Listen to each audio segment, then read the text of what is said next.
In 313 AD, the Roman Empire entered a new legal and administrative relationship with Christianity.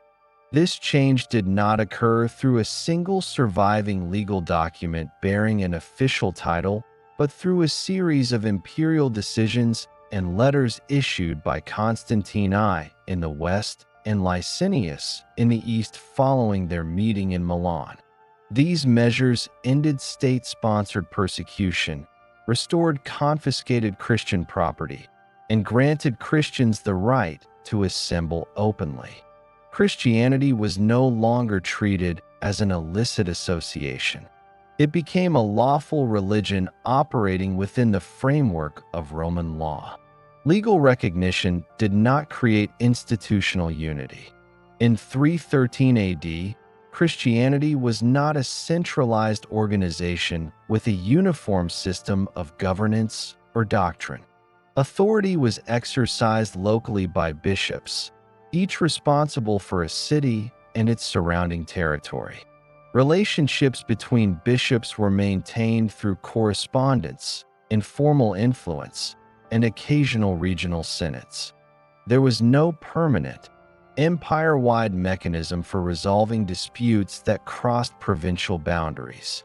This decentralized structure had functioned imperfectly during periods of persecution.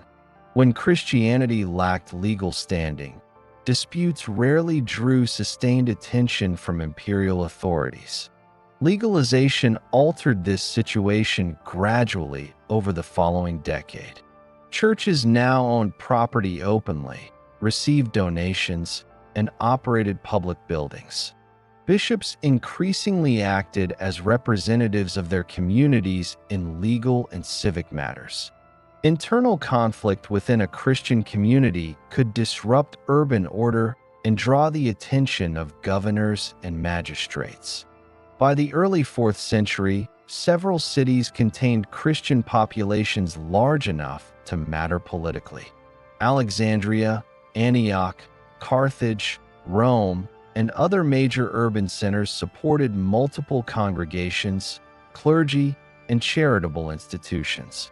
Disputes within these communities could produce rival assemblies, competing bishops, and public unrest. The Roman state, which prioritized order and administrative clarity, increasingly encountered Christian disagreement as a practical problem rather than a private religious matter.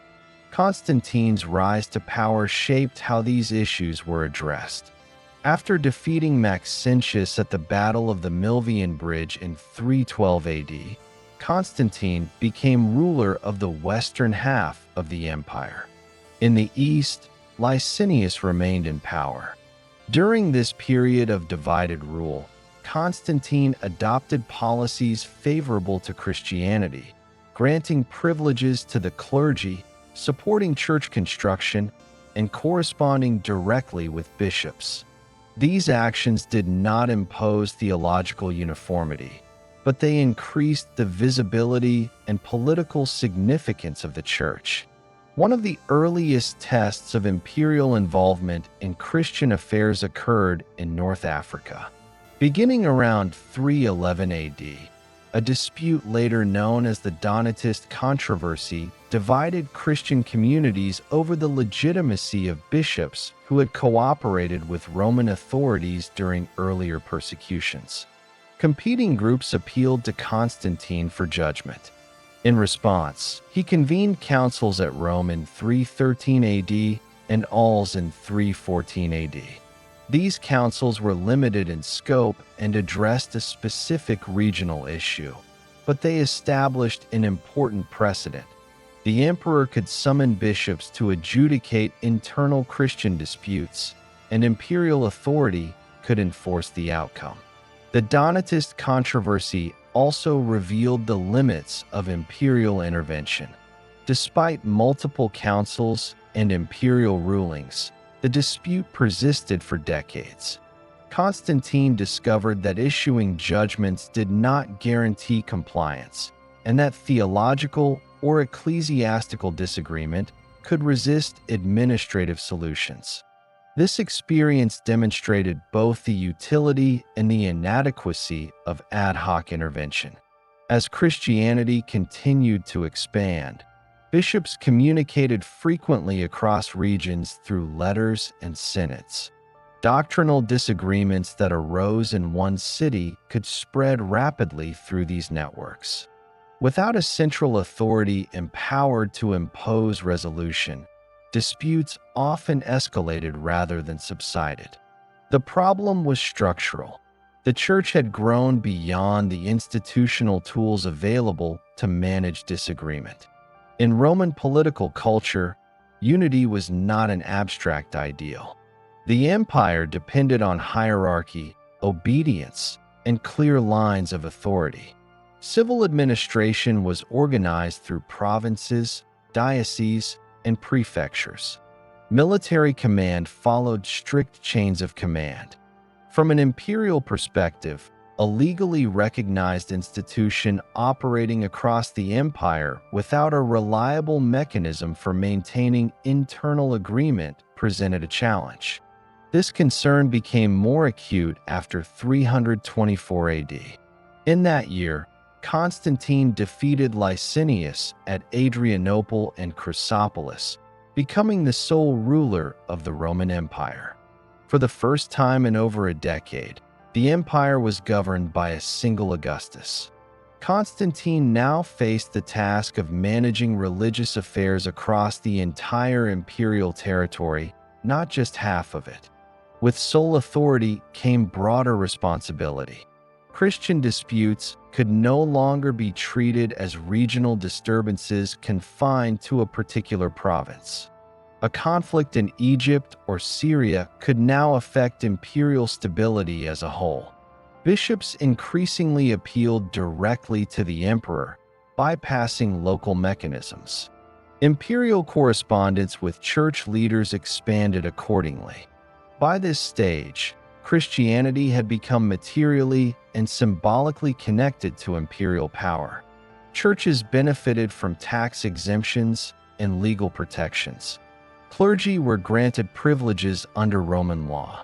Bishops served as arbitrators in civil disputes and intermediaries between local populations and imperial officials.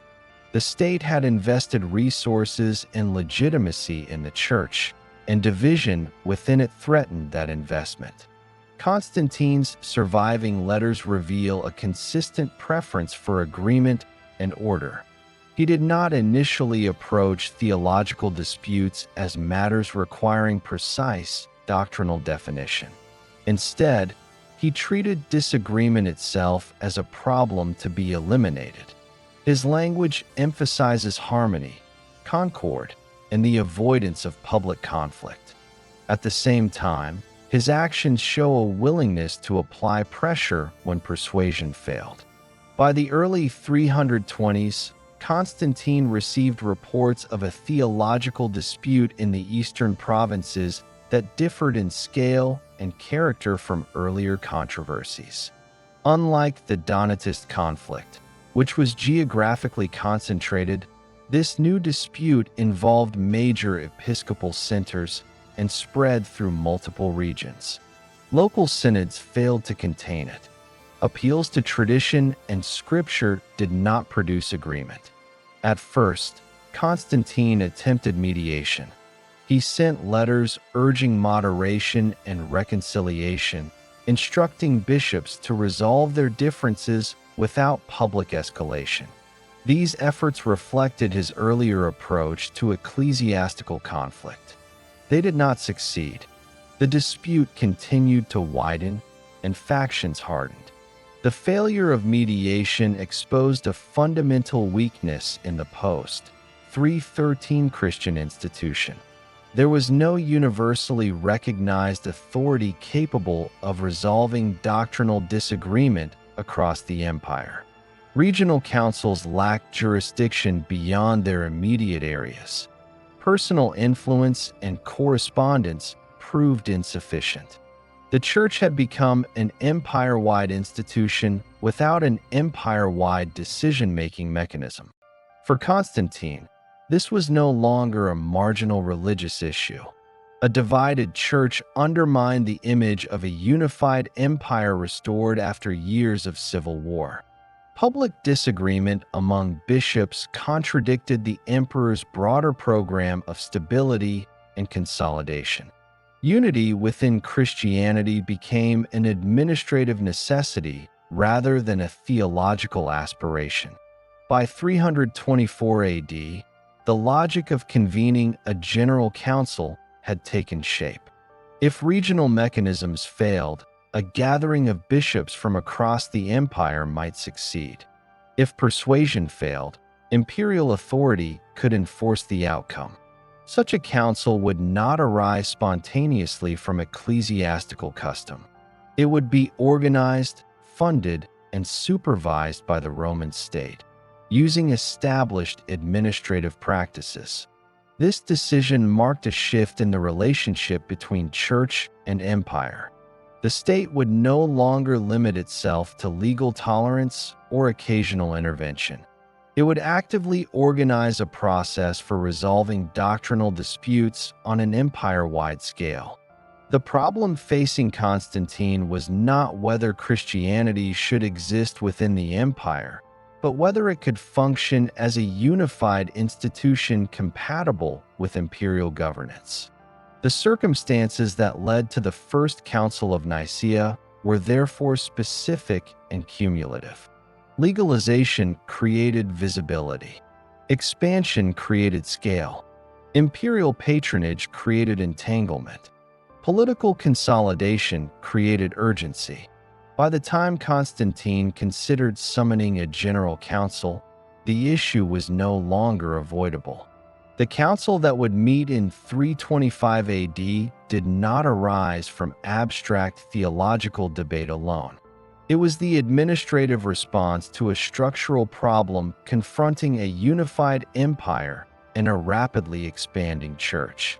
To understand the council, the dispute that triggered it must be examined in its local origin and subsequent spread. The dispute that would eventually draw imperial intervention did not originate at the level of the empire. It emerged within a single city, Alexandria in Egypt. To understand why this local disagreement escalated beyond regional control, it is necessary to examine the city's ecclesiastical structure, its intellectual culture, and the specific points of contention that divided its clergy in the years preceding 325 AD. Alexandria was one of the most significant urban centers of the Roman Empire.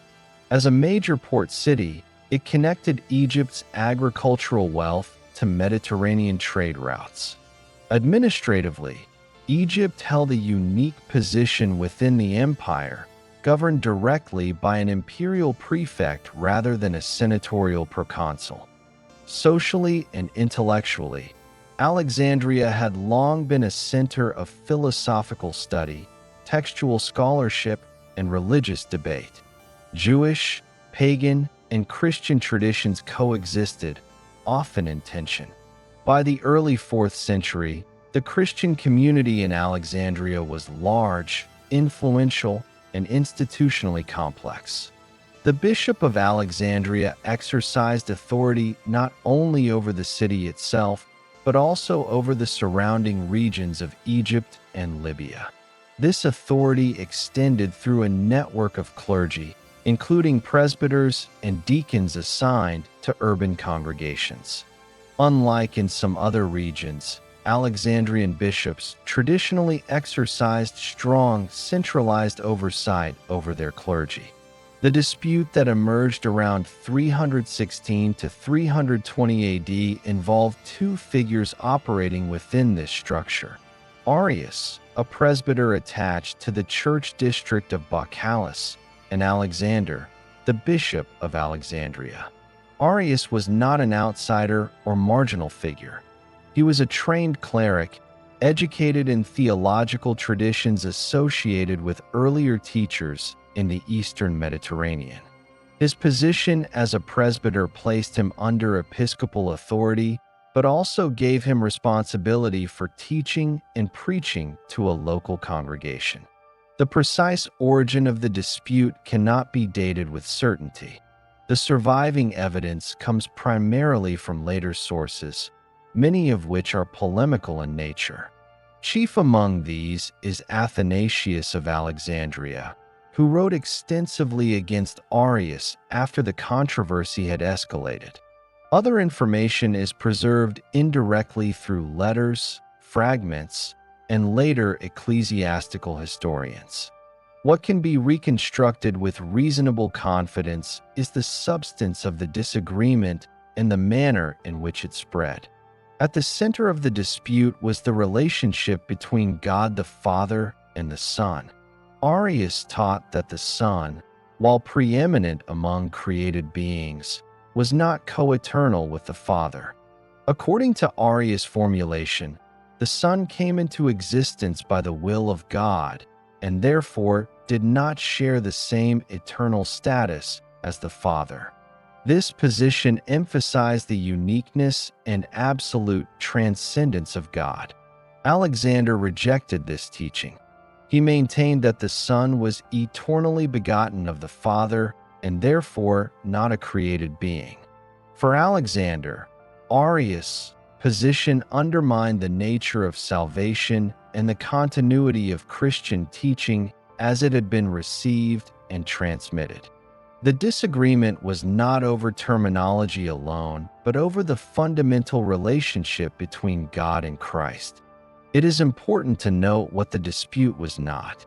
It was not a conflict between Christianity and paganism, nor between church and state. It was an internal dispute among Christian clergy operating within the same ecclesiastical structure. Both sides appealed to scripture, tradition, and theological reasoning. Both claimed continuity with earlier Christian teaching. The Alexandrian Church attempted to resolve the matter through internal mechanisms. Alexander convened a local synod of bishops and clergy, which condemned Arius's teaching and removed him from his clerical office. Arius did not accept this judgment. Instead, he appealed to other bishops in the eastern provinces, seeking support and recognition. This appeal marked a critical turning point. By appealing beyond Alexandria, Arius transformed a local disciplinary matter into a trans-regional controversy. He composed letters outlining his position and sent them to bishops in Palestine, Syria, and Asia Minor. These letters presented his teaching as consistent with Christian tradition and portrayed Alexander's actions as excessive. Several bishops received Arius sympathetically. Among them were figures such as Eusebius of Nicaea, who held significant influence due to his proximity to the imperial court. Support for Arius did not necessarily imply full agreement with every aspect of his teaching. In some cases, it reflected opposition to Alexander's disciplinary authority or concern about the language used to describe the relationship between the Father and the Son. At the same time, Alexander and his supporters also engaged in correspondence. They circulated letters warning other bishops about Arius' teaching and defending the synod's decision. As a result, bishops across the eastern Mediterranean began to take sides, often based on prior theological alignments, personal relationships, or concerns about episcopal authority. The controversy spread rapidly through episcopal networks that had developed over decades. Bishops were accustomed to corresponding on matters of doctrine, discipline, and ordination. These networks, which had facilitated cooperation during earlier periods, now transmitted disagreement. Without a central authority empowered to impose resolution, the dispute escalated. Local synods attempted to address the issue independently. Different gatherings produced different conclusions, reflecting regional theological traditions and political considerations.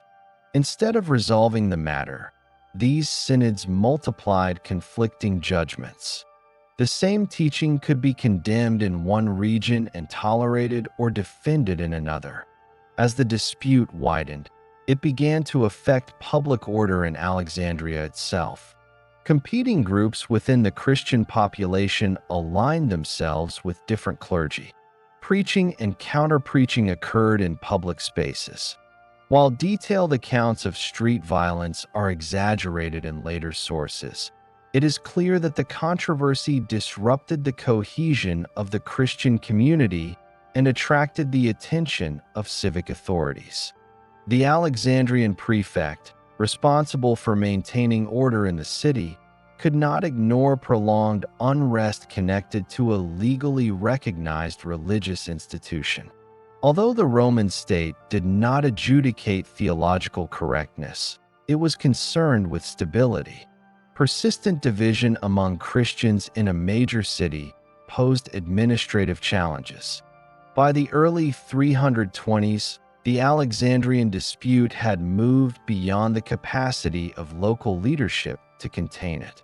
Alexander's authority was challenged not only by Arius, but by the fact that other bishops recognized Arius as a legitimate presbyter.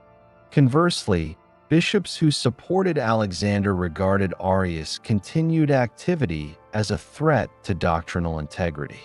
The controversy also exposed a broader issue within the Christian Church.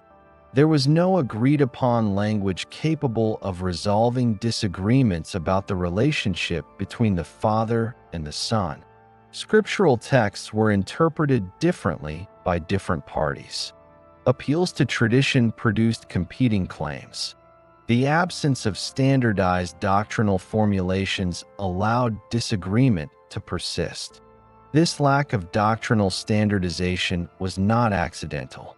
Early Christian theology had developed through preaching, commentary, and debate rather than through formal definitions imposed by centralized authority. Diversity of expression had long been tolerated within certain limits. The Alexandrian dispute tested those limits.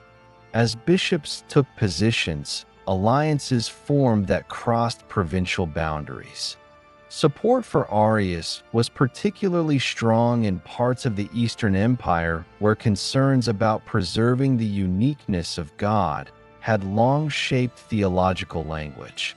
Opposition to Arius was strongest among those who emphasized continuity between the Father and the Son in terms of divine status. The dispute also intersected with questions of episcopal authority. Alexander's condemnation of Arius raised concerns among some bishops about the extent of a bishop's power over his presbyters. Others saw Alexander's action as necessary to preserve doctrinal integrity. These differing perspectives contributed to the difficulty of reaching an agreement. Imperial authorities initially remained at a distance. The dispute was recognized as a religious matter beyond the competence of civil officials to resolve directly. However, the scale of the controversy and its spread across multiple provinces eventually drew imperial attention, especially after Constantine became sole emperor in 324 AD. By that time, reports of the Alexandrian dispute had reached the imperial court. The disagreement was no longer confined to theological correspondence. It had produced rival episcopal alignments, disrupted local communities, and resisted repeated attempts at settlement. What had begun as a local disagreement now threatened broader ecclesiastical unity. Constantine's first response was mediation. He sought to restore agreement through correspondence, urging the parties to reconcile. These efforts reflected the emperor's preference for harmony and his initial reluctance to escalate the matter. They did not succeed. The failure of mediation underscored the structural problem facing the Christian Church. The Alexandrian crisis demonstrated that doctrinal disputes could not be contained by local synods or episcopal authority once they spread across regions. It also demonstrated that the absence of standardized doctrinal language allowed disagreement to persist indefinitely. By the end of this phase, the situation had reached an impasse. Arius remained active and supported by influential bishops. Alexander remained in office and was supported by others. Local judgments conflicted. Appeals multiplied. No mechanism existed to compel acceptance of a single resolution. The Alexandrian crisis thus became the immediate catalyst for a broader intervention. It was not the first theological dispute in Christian history, but it was the first to unfold under conditions of legal recognition, imperial patronage, and empire-wide communication. These conditions transformed a local disagreement into an imperial problem. The dispute's origin in Alexandria, its spread through episcopal networks, and its resistance to regional settlement made it clear that a new form of resolution was required. The solution would not emerge from Alexandria itself. It would require the involvement of imperial authority and the assembly of bishops from across the empire. By the time Constantine became sole ruler of the Roman Empire in 324 AD, the dispute that originated in Alexandria had exceeded the capacity of existing ecclesiastical mechanisms to contain it.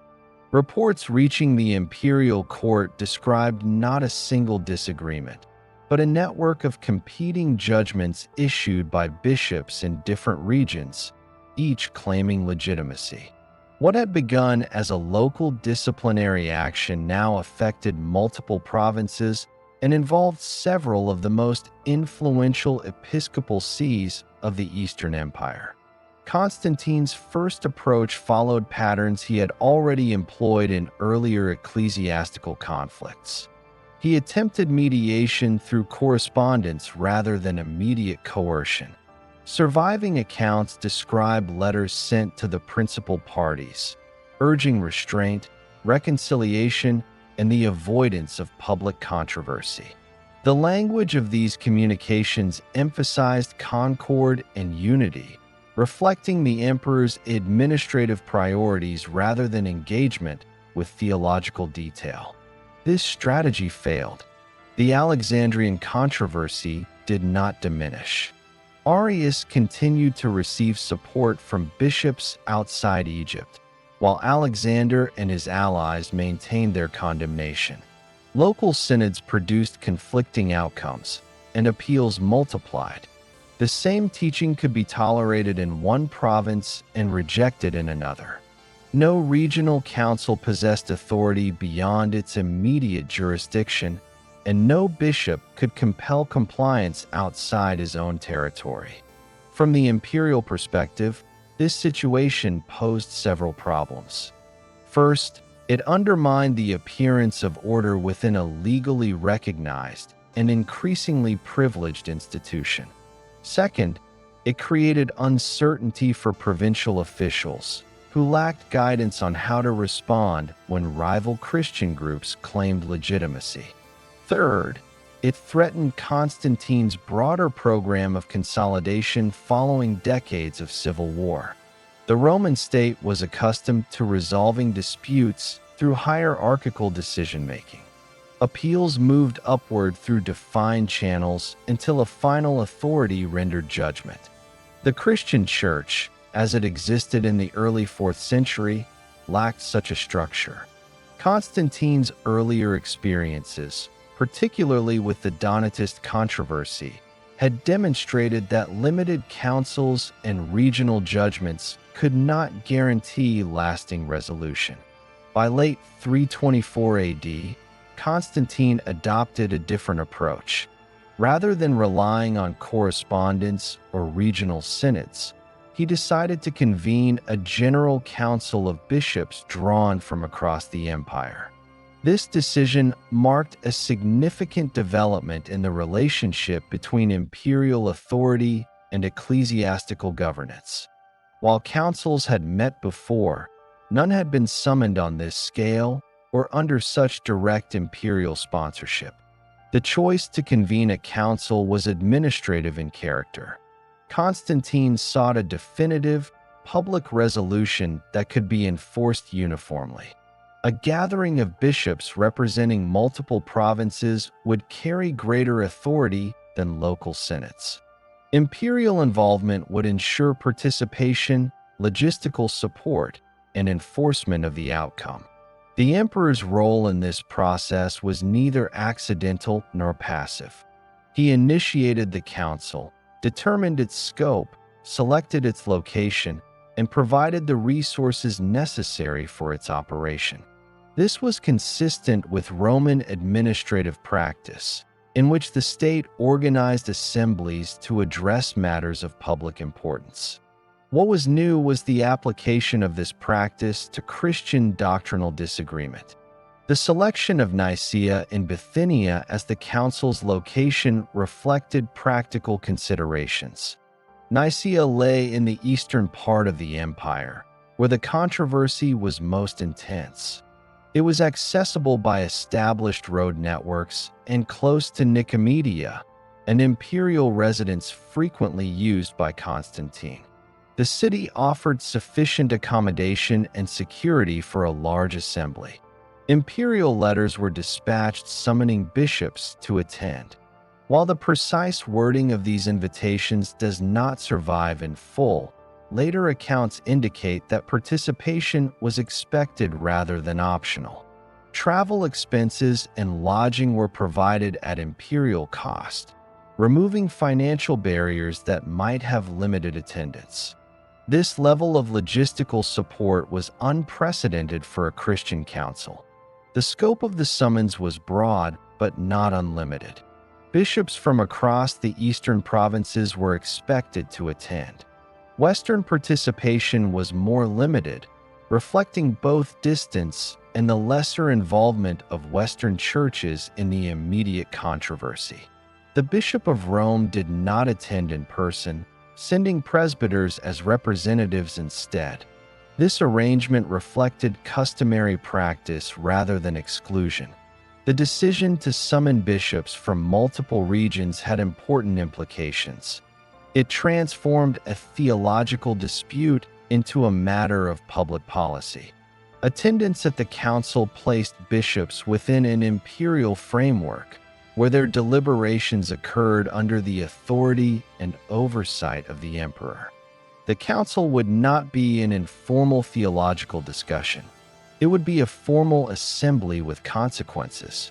Constantine's objectives were clear at an administrative level. He sought a single, publicly endorsed resolution that would end controversy and restore unity. He did not initially prescribe the theological content of that resolution. Instead, he relied on the assembled bishops to produce an outcome acceptable to the majority and capable of enforcement. At the same time, imperial involvement inevitably shaped the process. The presence of the emperor, the provision of resources, and the expectation of compliance exerted pressure on participants. Bishops were aware that disagreement carried political consequences, including exile or loss of favor. The council would operate within the realities of imperial power. The convocation also reflected broader developments within Christianity. By the early 4th century, bishops were accustomed to gathering in synods to address disciplinary and doctrinal matters. What distinguished this council was scale and authority, not the basic practice of collective deliberation. The council extended an existing ecclesiastical tool into an imperial setting. The timing of the council was also significant. Constantine had recently secured sole rule, eliminating the political uncertainty that might have complicated such an undertaking. The empire was momentarily stable. Resources could be devoted to addressing internal issues. The council formed part of a wider effort to consolidate authority and normalize governance after prolonged conflict. As preparations proceeded, the limits of imperial knowledge became apparent. Constantine was not trained in theology and did not attempt to dictate doctrinal formulas. His correspondence indicates frustration with the persistence of disagreement rather than commitment to a particular position. He expected the bishops, as specialists, to resolve the matter. Nevertheless, the emperor's expectations shaped the council's framework. The council was expected to produce a clear outcome. Ambiguity or continued division would be unacceptable. The process was designed to lead toward consensus, whether freely reached or imposed through pressure. The convocation also introduced a new relationship between Christian leaders and imperial authority. Bishops were no longer merely petitioners seeking imperial support. They were participants in an imperial process designed to regulate their institution. This relationship would have lasting consequences beyond the immediate dispute. As bishops began their journeys to Nicaea, they did so under imperial auspices. Travel across provinces was facilitated by the same infrastructure used for administrative officials. The movement of bishops to a central location mirrored practices long used by the Roman state to manage governance across vast distances. By early 325 AD, the decision to convene the council was widely known. Expectations varied. Some bishops hoped the council would vindicate their theological positions. Others hoped simply for an end to controversy. All were aware that the outcome would carry authority beyond their own regions. The convocation of the council represented a decisive escalation. The dispute was no longer a matter of letters, local synods, or competing alliances. It had been elevated to the highest level of imperial concern. Whatever decision emerged would be backed by the power of the Roman state. Legalization had integrated Christianity into imperial life. Expansion had increased its visibility and complexity. The dispute had revealed institutional weakness. The imperial convocation was the response. The General Council convened at Nicaea in Bithynia in the late spring of 325 AD. The precise opening day is not recorded in surviving contemporary documents, but later reconstructions place the opening around May 20th, 325 AD. What is certain is that the assembly took place over several weeks, extending into early summer, and that it represented the most extensive gathering of Christian bishops assembled to that date. Nicaea was selected for reasons that were administrative rather than symbolic. The city lay in northwestern Asia Minor, within easy reach of major imperial routes. It was accessible by land and sea, and it stood near Nicomedia, an imperial residence frequently used by Constantine. The location allowed for efficient supervision, secure accommodation, and rapid communication with the imperial court. Nothing in the choice of Nicaea suggests theological significance. It was chosen because it was practical. Bishops arrived from across the eastern provinces of the Roman Empire. There is no surviving attendance roll, and ancient figures vary widely. Later tradition frequently cited the number 318, a figure with symbolic resonance. But modern historical assessment places attendance at approximately 220 to 250 bishops. These estimates are derived from indirect evidence preserved in later ecclesiastical histories and correspondence. What can be stated with confidence is that the overwhelming majority of attendees came from the Greek-speaking eastern regions. Western participation was limited. The distance from Italy, Gaul, and North Africa made travel difficult, and the immediate controversy had not originated in those regions. The Bishop of Rome did not attend in person. Instead, he was represented by presbyters, following customary practice when distance or circumstance prevented attendance. Other Western bishops were present in small numbers, but the council was not evenly representative of the entire Christian world. The composition of the assembly reflected the administrative geography of the Roman Empire. Bishops came primarily from provinces where Christianity was well established and where episcopal networks were dense. Many represented urban centers of considerable size and influence. Others came from smaller cities and rural areas. The diversity of backgrounds did not imply equality of influence. Senior bishops from prominent sees carried greater informal authority, while others participated with limited impact on proceedings. The council did not convene as a democratic body in the modern sense.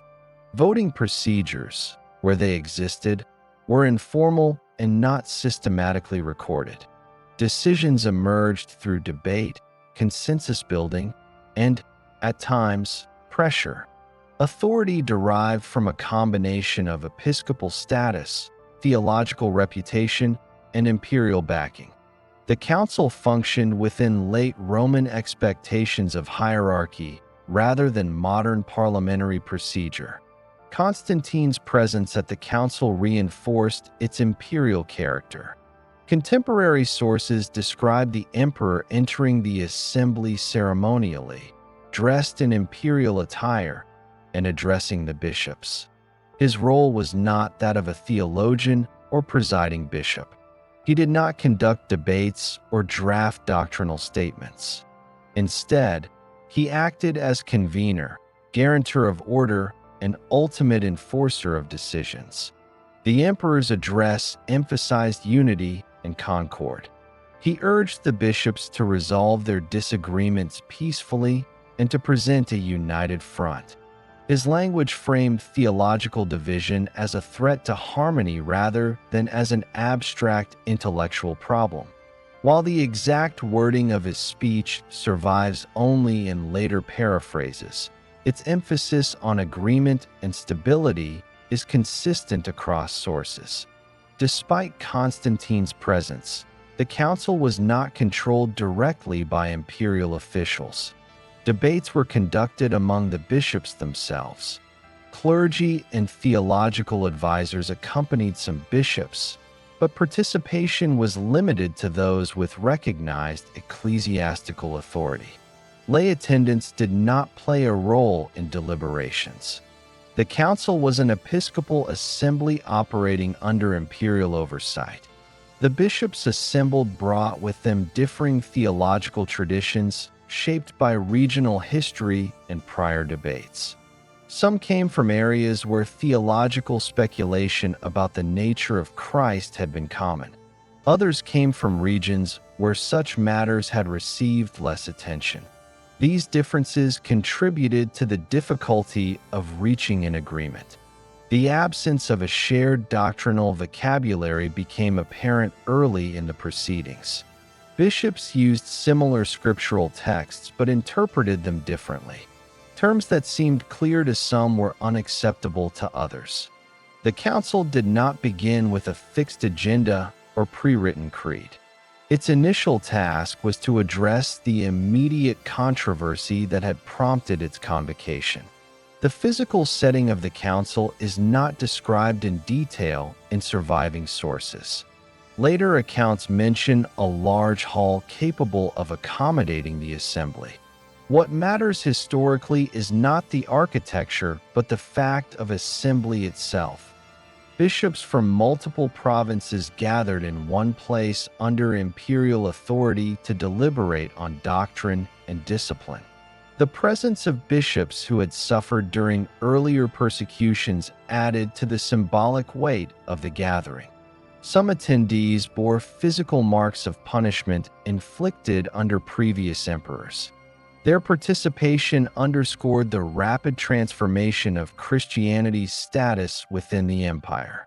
However, the council was not convened to commemorate persecution or martyrdom. Its focus remained practical and forward-looking. The council operated within a framework shaped by Roman administrative norms. Sessions were organized, order was maintained, and decisions were expected to result in enforceable outcomes. Disorder or prolonged indecision would undermine the purpose of the gathering. This expectation influenced the tone of deliberations. Although Constantine did not dictate theological conclusions, his authority was never absent from the proceedings. Bishops were aware that failure to reach an agreement could prompt further imperial intervention.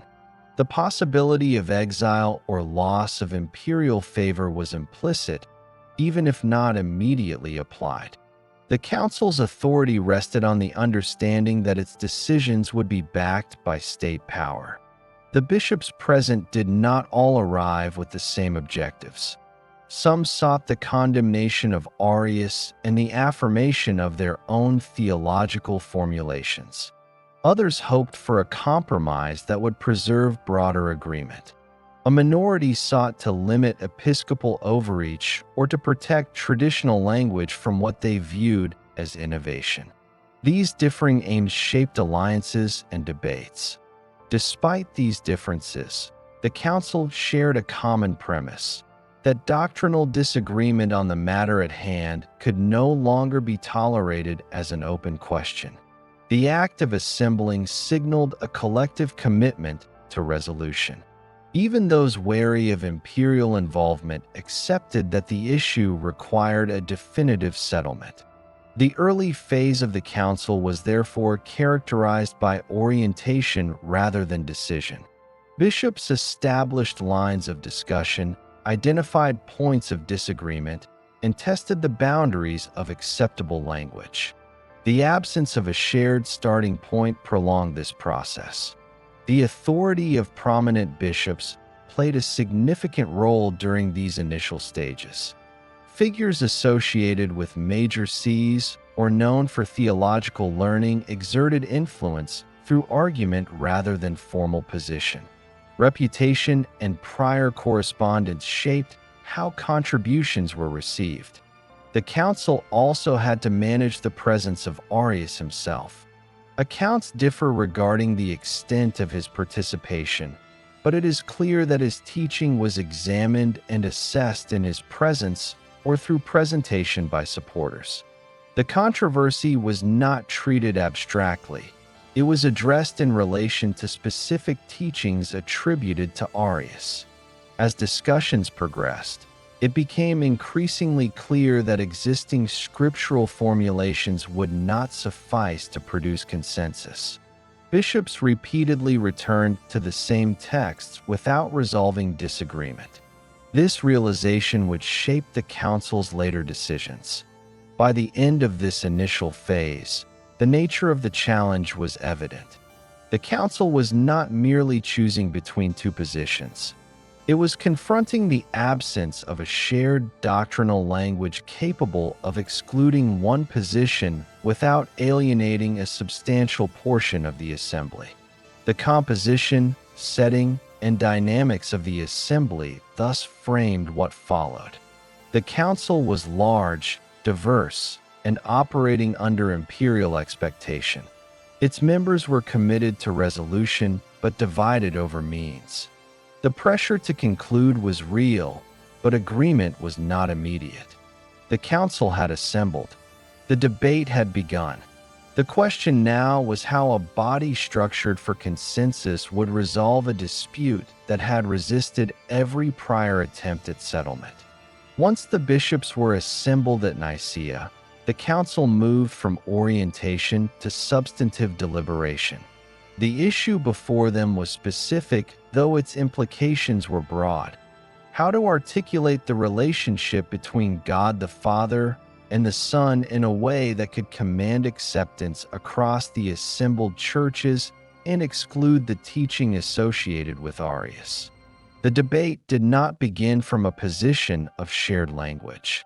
Although the bishops shared the same scriptures, they did not share a uniform method of interpreting them. Terms that appeared straightforward in one region carried different connotations in another. This lack of standardized doctrinal vocabulary was a central obstacle throughout the proceedings. The teaching attributed to Arius was presented and examined. According to surviving descriptions, Arius held that the Son was brought into existence by the will of God and therefore did not exist eternally in the same manner as the Father. The Son, in this view, was exalted above all other created beings, but remained ontologically subordinate to the Father. This teaching emphasized the uniqueness and ungenerated nature of God. Opponents of Arius rejected this formulation. They argued that if the Son were a created being, then the relationship between God and Christ would be fundamentally altered, with consequences for Christian worship and salvation. They maintained that the Son must share in the divine reality of the Father, not merely participate in it by grace or appointment. This position did not yet possess a single, universally accepted formula, but it insisted on the eternal generation of the Son. Both sides appealed to Scripture. Passages from the Gospel of John, the Pauline epistles, and the Book of Proverbs were cited repeatedly. The same texts were used to support opposing interpretations. Appeals to Scripture alone failed to resolve the disagreement because the dispute concerned how scriptural language should be understood, not whether it should be accepted. The bishops also appealed to tradition, but this too proved inconclusive. Different regions emphasized different theological teachers and interpretive lineages.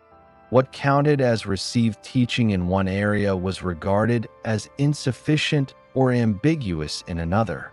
The absence of a universally recognized doctrinal authority meant that appeals to tradition produced competing claims rather than resolution. As discussions continued, it became evident that condemning Arius' teaching in general terms would not suffice. Previous local synods had already done so without ending the controversy. Any formulation adopted at Nicaea would need to be precise enough to exclude Arius' position while broad enough to secure assent from the majority of bishops. Early attempts relied on scriptural phrases alone. These formulations failed because Arius and his supporters could accept them while interpreting them according to their own framework.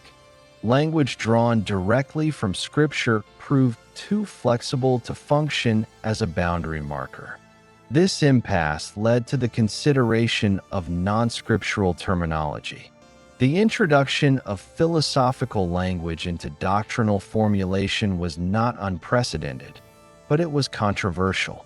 Some bishops were reluctant to move beyond biblical vocabulary, fearing that such language might introduce ambiguity or error. The term that eventually became central to the debate was homoousios, meaning of the same substance. The term did not originate at Nicaea. It had been used in earlier theological discussions and had acquired controversial associations, including its rejection in previous disputes related to Paul of Samosata in the 3rd century. For this reason, many Eastern bishops approached the term with caution. Despite these reservations, homoousios offered a potential solution to the deadlock. Unlike scriptural phrases, it directly addressed the issue at stake, whether the Son shared the same divine reality as the Father or merely resembled it.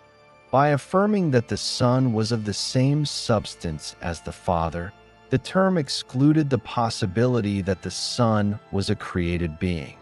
The adoption of homoousios was not the result of unanimous enthusiasm. Many bishops accepted it as a necessary measure rather than as an ideal expression of doctrine. Some interpreted the term narrowly, understanding it to affirm the unity of nature without collapsing the distinction between Father and Son. Others accepted it under pressure, aware that refusal could be interpreted as support for Arius.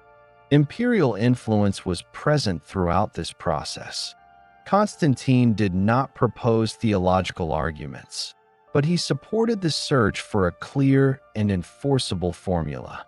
Contemporary accounts indicate that he favored language capable of producing unity and finality. The expectation that the council would reach a decisive outcome shaped the direction of debate.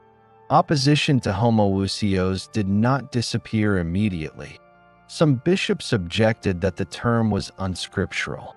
Others feared that it implied a denial of the Father's distinct identity. These objections were debated, but the pressure to conclude outweighed lingering discomfort. The process by which the agreement was formed was incremental. Draft formulations were proposed, criticized, revised, and replaced. The surviving sources do not preserve a detailed transcript of these exchanges. What can be reconstructed is the overall trajectory: repeated failure of scriptural language, followed by reluctant acceptance of a non-scriptural term capable of excluding Arius' position. The acceptance of homoousios marked a turning point. Once this term was incorporated into the emerging creed, the range of acceptable interpretations narrowed sharply. Arius' teaching could no longer be accommodated without contradiction. The debate shifted from exploration to decision. Not all bishops were equally persuaded. Some signed the resulting formulation while privately interpreting it in a way that minimized its implications. Others signed under the expectation that imperial enforcement would follow regardless of personal reservations. A small number refused outright. The doctrinal deadlock was thus resolved not by universal theological agreement, but by the adoption of language that functioned as a boundary. The council's objective was not to produce a complete metaphysical account of the divine nature. It was to establish a formula that could serve as a standard of communion and a basis for enforcement. This outcome reflected the conditions under which the council operated. The bishops were assembled under imperial authority and expected to conclude. Prolonged ambiguity was not an option. The solution adopted prioritized clarity and exclusion over speculative completeness. The debates at Nicaea revealed the limits of early Christian theological diversity.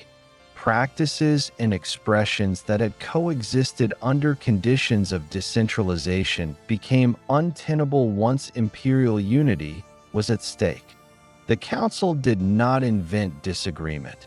It confronted disagreement that had already become unmanageable. By the end of this phase of deliberation, the council had moved beyond discussion toward formal definition. The language that would form the core of the Nicene Creed had taken shape. The remaining task was to formalize this language, secure assent, and determine the consequences for those who refused. The doctrinal deadlock had been broken. What followed was the articulation of the creed itself and the enforcement of its provisions. With the doctrinal deadlock broken, the council moved to formalize its conclusions in a written statement. This step was decisive. The production of a creed transformed debate into a binding definition and provided a standard by which agreement and refusal could be measured. The creed issued at Nicaea was not intended as a comprehensive summary of Christian belief. It was a targeted instrument designed to address a specific controversy and to establish a clear boundary of acceptable teaching. Creeds were not unknown in Christian practice before 325 AD. Baptismal confessions existed in many regions, often differing in wording while sharing basic structure. These local creeds functioned primarily in liturgical and catechetical contexts. What distinguished the Nicene Creed was its purpose and authority. It was produced by an empire-wide council convened under imperial authority and intended to carry universal force. The text that emerged was shaped through drafting and revision during the council sessions. No verbatim record of the drafting process survives. The final form is preserved through later transmission in ecclesiastical sources, which agree on its essential content. The Creed begins with an affirmation of belief in one God, the Father Almighty, followed by an extended section on the Son. This structure reflects the focus of the controversy. The central affirmations concerning the Son were carefully constructed. The Creed declared that the Son was begotten from the Father, only begotten, and from the substance of the Father. It further affirmed that the Son was God from God, light from light, true God from true God, and begotten, not made. These phrases were cumulative. Each addressed a potential avenue by which Arius' teaching might re-enter through reinterpretation. The inclusion of homoousios, of the same substance as the Father, was the decisive element. By affirming sameness of substance, the Creed excluded the claim that the Son was a created being of a different or lesser nature. The term did not define the mechanics of divine generation or the relationship between the Father and the Son in philosophical detail. Its function was delimiting rather than explanatory. The Creed also included an explicit condemnation. It rejected those who said that there was a time when the Son was not, that the Son came into existence from nothing, or that the Son was of a different substance or essence from the Father. These anathemas directly targeted formulations associated with Arius and his supporters. Their inclusion signaled that the Creed was not merely descriptive but judicial. Agreement on the Creed was secured through subscription. Bishops were required to sign the text as a condition of remaining in communion. The majority of bishops present subscribed.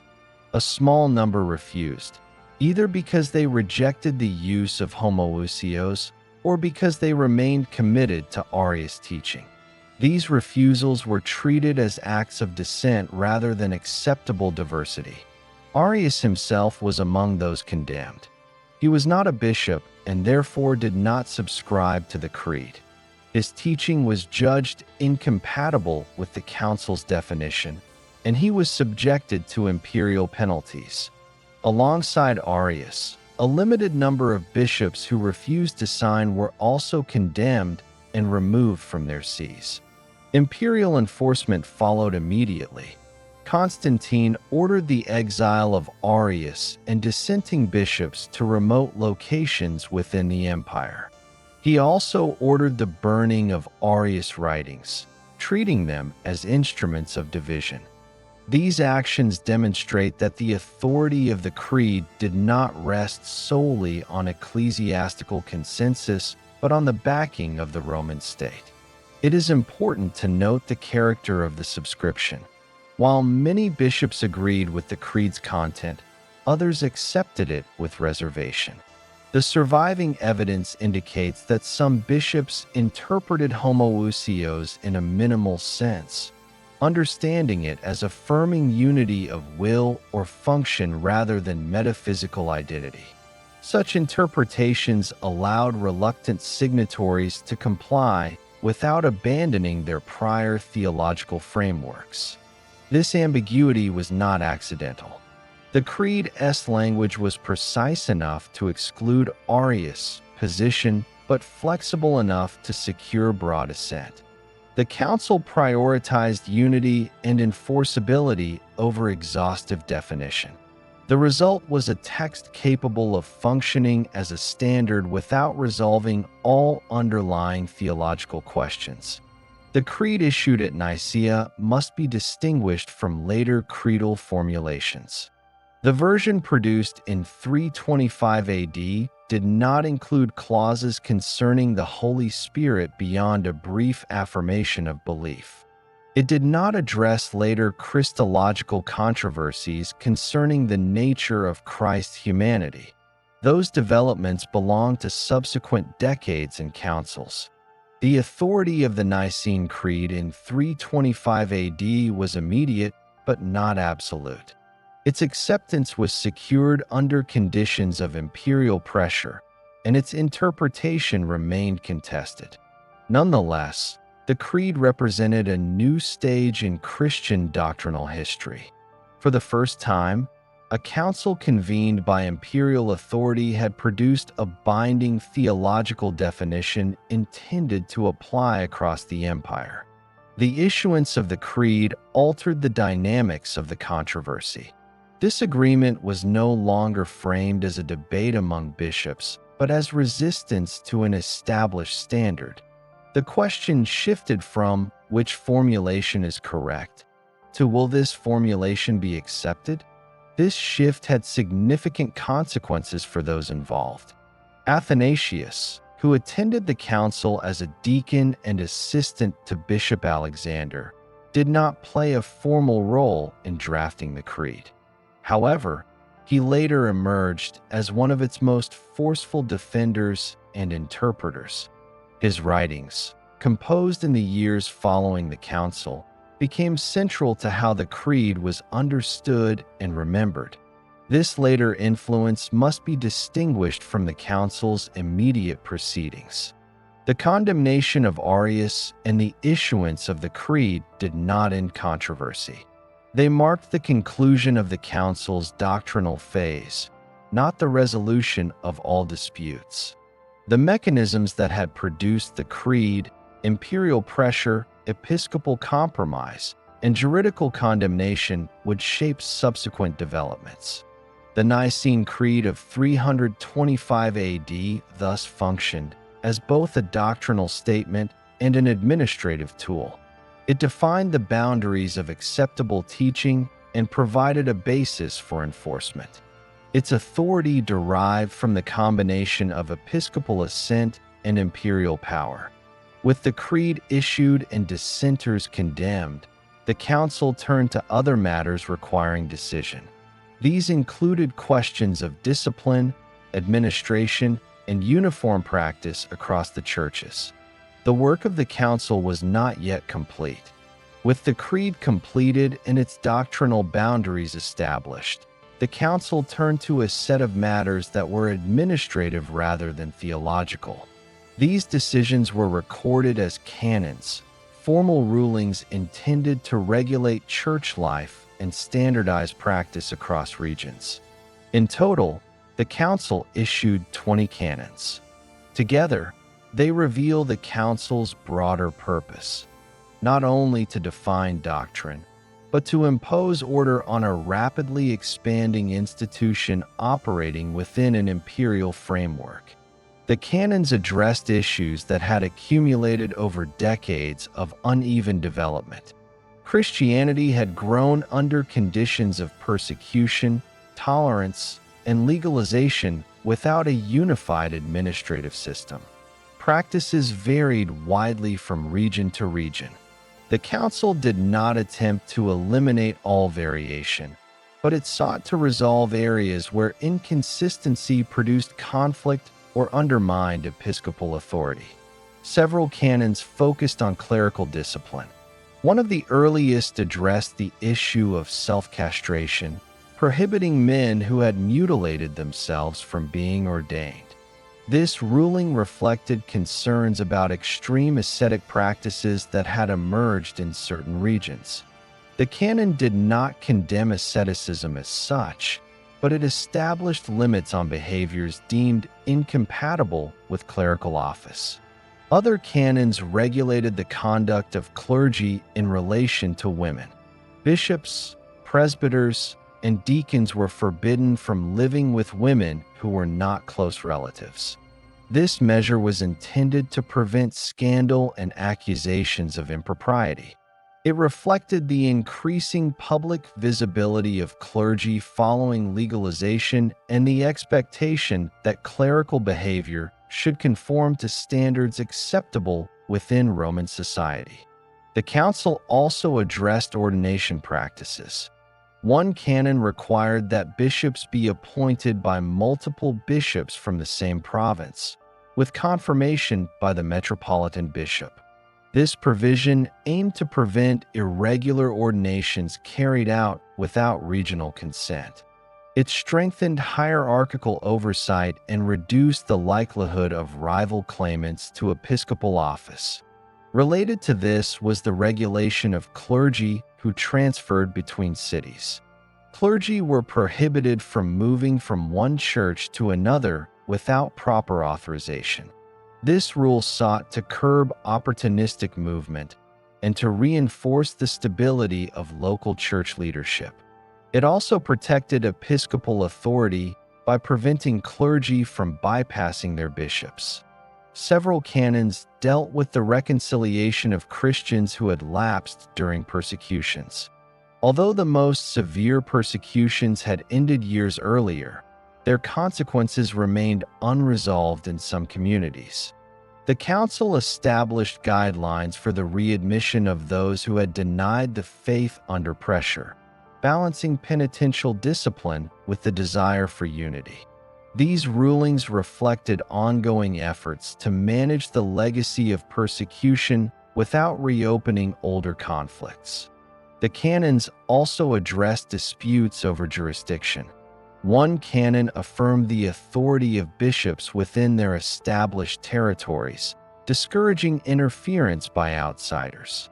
Another recognized the customary privileges of certain major sees, including Rome, Alexandria, and Antioch, based on long-standing practice rather than new grants of authority. These acknowledgments reflected existing realities rather than the creation of new hierarchies. The recognition of Alexandria's authority over Egypt and Libya was particularly relevant in light of the recent controversy. By affirming established jurisdictional boundaries, the council reinforced episcopal structures that had been challenged during the dispute. At the same time, it avoided redefining authority in a way that would provoke further conflict. One of the most significant administrative decisions concerned the date of Easter. Before Nicaea, Christian communities calculated the celebration of Easter using different methods. Some followed local Jewish calendars, while others used independent calculations. This divergence produced visible disunity, with Christians in different regions celebrating the central feast of the Christian year on different dates. The council resolved that Easter should be celebrated on a single date throughout the church, and that this date should not be determined by reference to the Jewish calendar. While the council did not preserve a detailed computational formula in its canons, it established the principle of uniformity.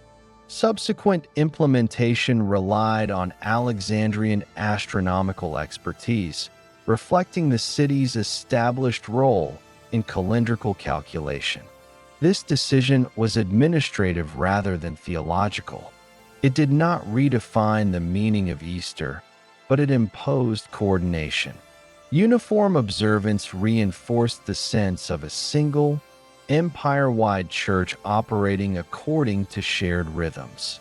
Other canons addressed practical matters such as the treatment of clergy who had been ordained hastily, the handling of accusations against bishops, and the restoration of those unjustly removed from office. These rulings aimed to reduce instability and to provide procedural clarity. Taken together, the canons demonstrate that the council was not focused exclusively on abstract doctrine. The bishops addressed the practical realities of governance, discipline, and coordination within a church that had grown rapidly and unevenly. The canons reflect concerns about authority, order, and public credibility.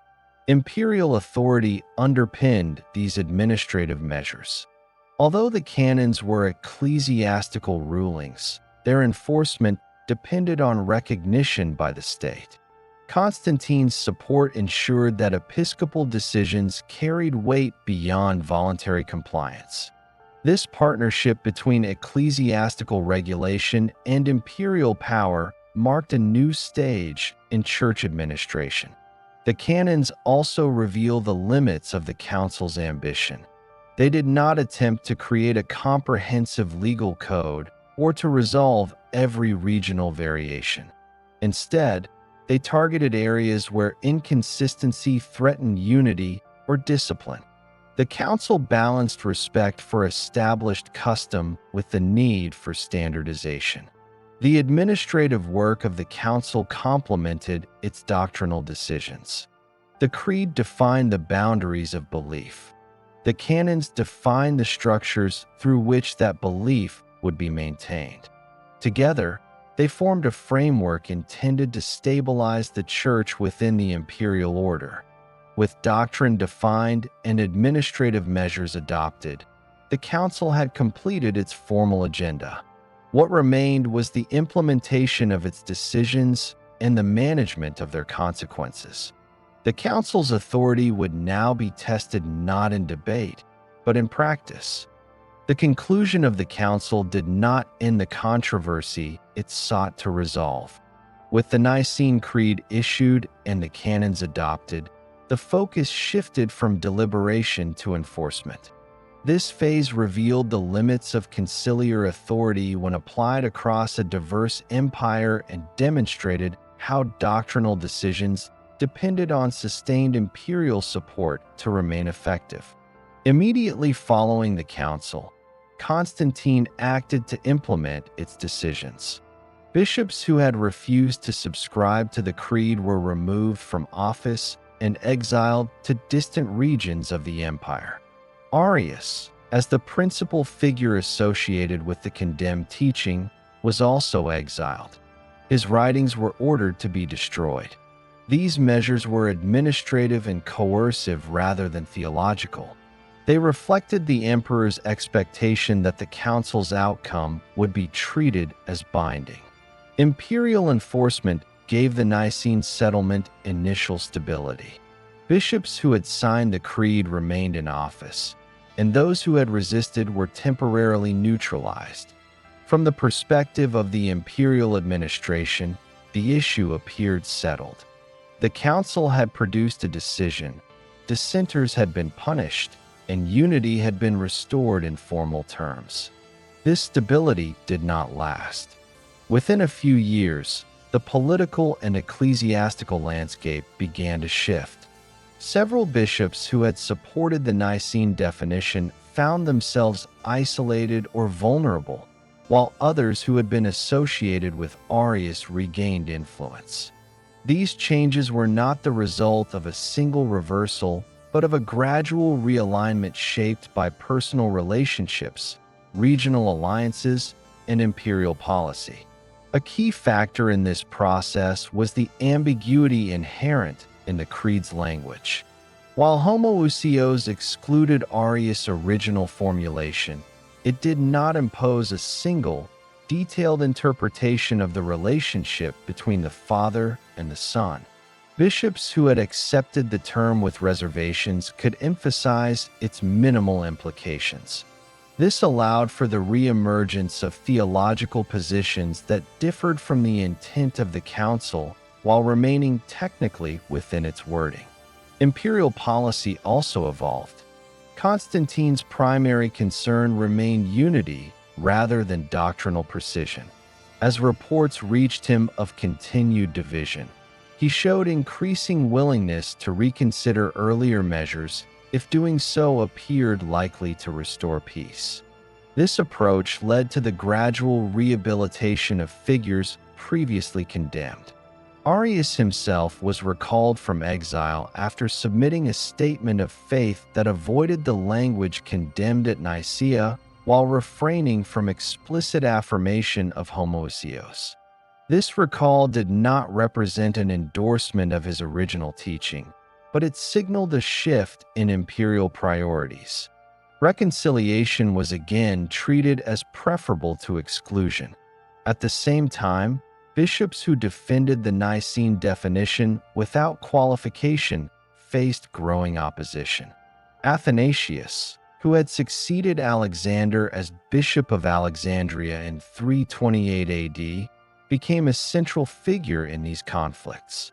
His refusal to readmit Arius to communion and his uncompromising defense of the Nicene formulation brought him into direct conflict with other bishops and with imperial officials.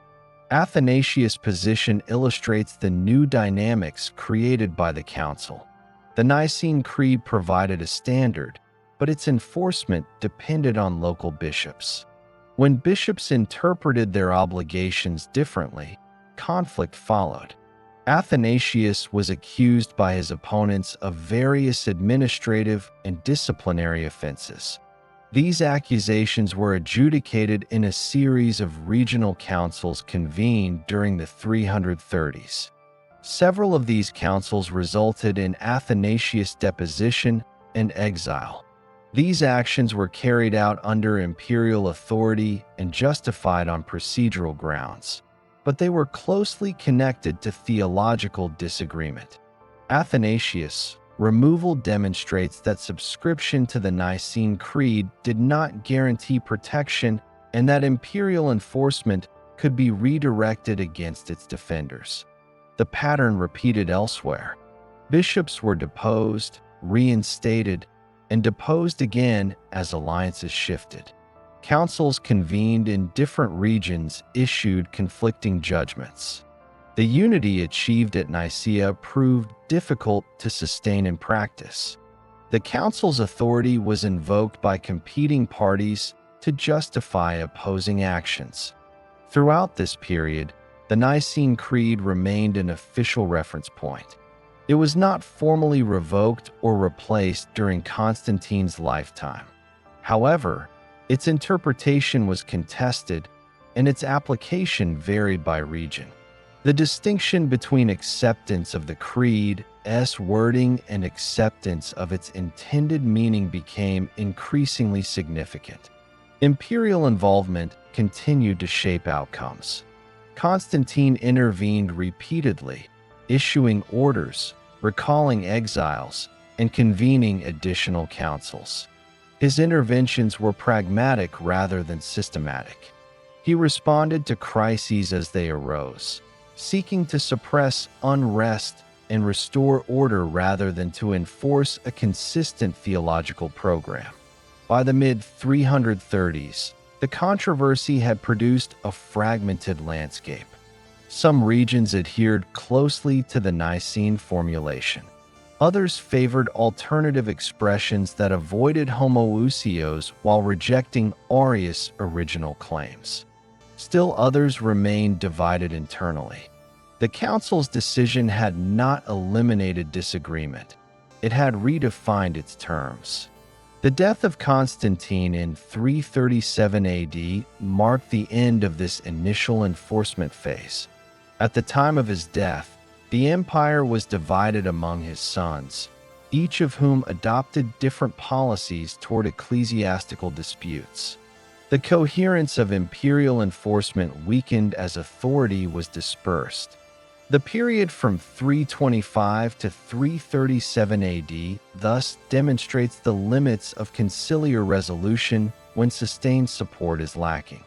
Nicaea established a precedent and a standard, but it did not create permanent stability.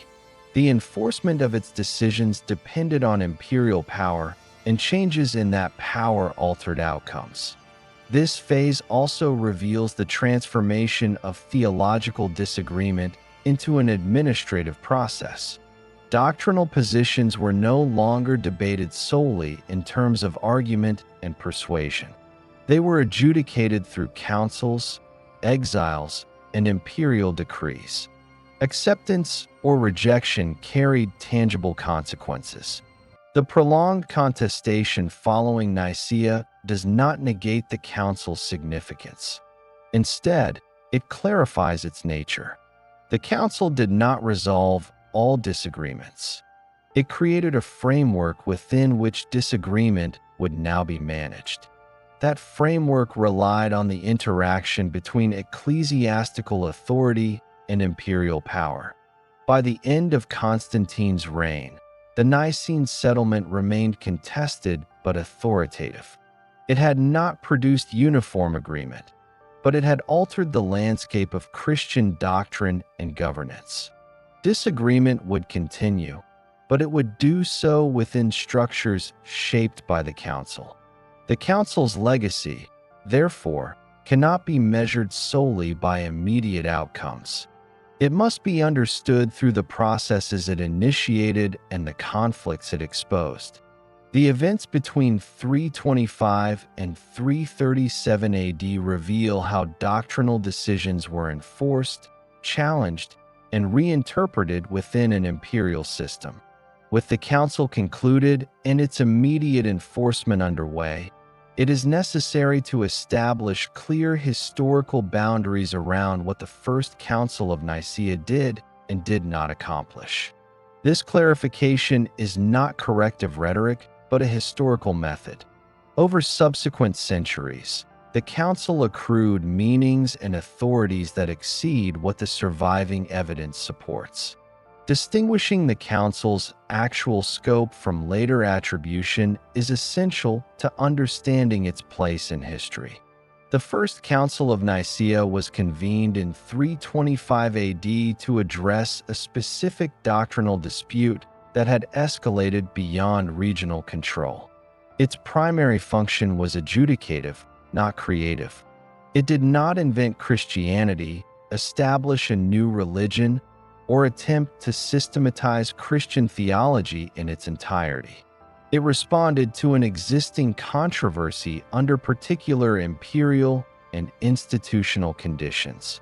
One of the most persistent misconceptions concerns the biblical canon. The council did not determine which books belonged in the Christian scriptures. No canon lists were debated or issued at Nicaea. No surviving source, conciliar, imperial, or ecclesiastical, records any discussion of the biblical canon during the council sessions. The development of the New Testament canon was a gradual process that unfolded over centuries through usage, circulation, and regional recognition. While 4th century discussions of Scripture occurred elsewhere, they do not belong to the proceedings of Nicaea. Similarly, the council did not produce a fully articulated doctrine of the Trinity as it would later be defined. The Nicene Creed addressed the relationship between the Father and the Son in response to the Alexandrian controversy. It made only a brief reference to the Holy Spirit without doctrinal elaboration. Later Trinitarian formulations emerged through subsequent debates and councils, particularly in the latter half of the 4th century. To attribute these later developments retroactively to Nicaea is anachronistic.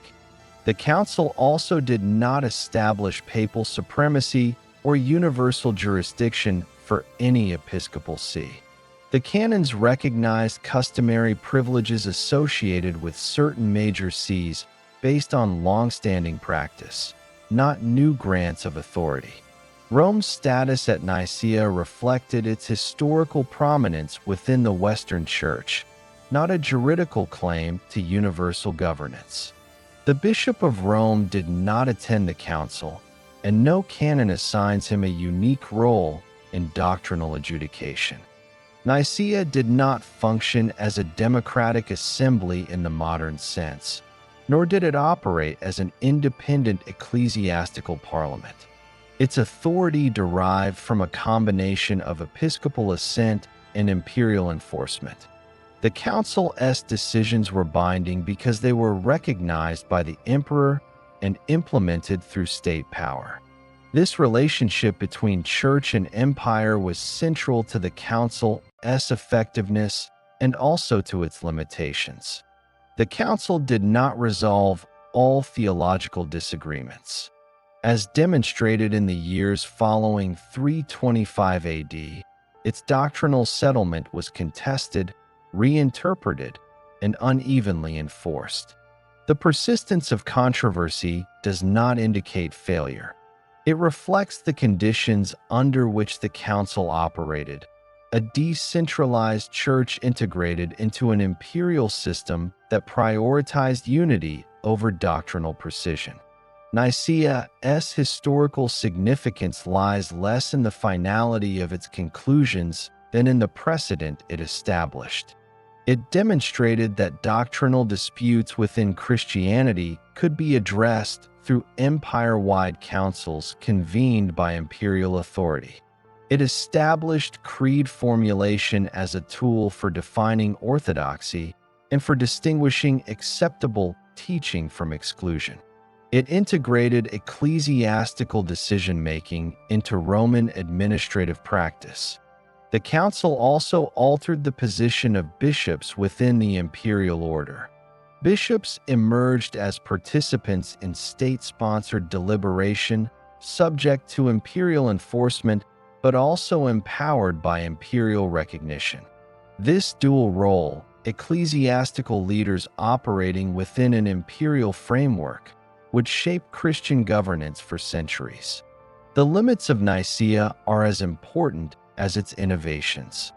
The council did not create a permanent mechanism for resolving all future disputes. Each subsequent controversy required new councils, new formulations, and renewed imperial involvement. Nicaea provided a model, not a solution applicable to all circumstances. When later generations appealed to Nicaea, they did so selectively. Different parties emphasized different aspects of its decisions. Some cited the creed's language. Others invoked the council's authority as an event. The memory of Nicaea became a contested resource, shaped by ongoing theological and political struggles. This process of reinterpretation belongs to the history of reception, not to the council itself. Within its historical boundaries, the First Council of Nicaea stands as a response to a specific crisis in a specific moment. It addressed a doctrinal dispute that threatened ecclesiastical unity at a time when Christianity had become legally recognized and imperially supported. It employed the tools available, council, creed, canon, and enforcement, to impose order. The council's authority was real but conditional. It depended on imperial power, episcopal cooperation, and continued enforcement. Its outcomes were neither inevitable nor universally accepted. They were the product of negotiation, pressure, and compromise within a late Roman administrative context. Understanding Nicaea requires resisting both exaggeration and minimization. The council was neither a theological invention machine nor a symbolic gesture. It was an administrative intervention into doctrinal disagreement, undertaken by an emperor seeking stability and by bishops seeking resolution. Placed within its proper historical frame, the First Council of Nicaea can be understood clearly. It was a turning point, not an end point. It did not conclude Christian doctrinal development, but it changed how that development would proceed. Doctrine would henceforth be defined not only through teaching and debate, but through councils operating under imperial authority.